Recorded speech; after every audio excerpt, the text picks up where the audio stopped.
Nis në Durrës edicioni 21 i Festivalit Ndërkombëtar të Muzikës së Dhomës, ku grupe të reja dhe emra shumë të njohur në muzikën ndërkombëtare nga Gjermania, Zvicra, Austria, Amerika, apo artistët ta nga Shqipëria, Kosova dhe Maqedonia e Veriut, do të interpretojnë për 7 net disa prej pjesëve më të bukura të muzikës klasike. Nata e startit shndërroi ambientet e Muzeut Arkeologjik në një skenë të muzikës klasike me interpretimin e kuartetit Arola nga Zvicra dhe sopranës Teuta Nicolet Dit Felix, një mbrëmje kjo që emocionoi të gjithë ardashësit. Ndjem shumë e lumtur të marr pjesë në këtë festival të muzikës së dhomës, është festival ndërkombëtar. Është hera e parë që Zvicra merr pjesë me kuartetin Arola dhe me perlat të Shqipërisë, pra do të kemi këngë lirik, këngë shqiptare tradicionale të përshtatura për muzikën e dhomës.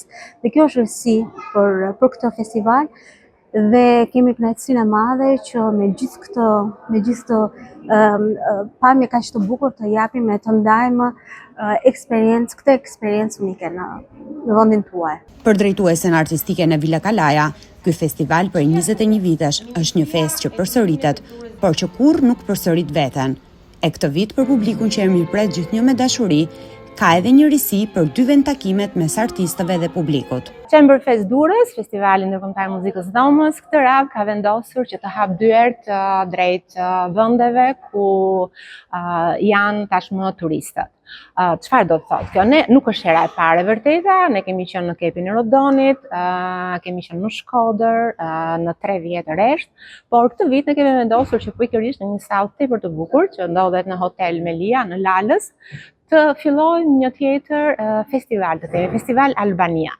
Është një ide im, i një mjeshtri shumë të madh të muzikës, Shlomo Minc, dhe bashkë me të unë jam drejtore artistike e tashmë e një festivali të themi me përmasa më të mëdha artistike.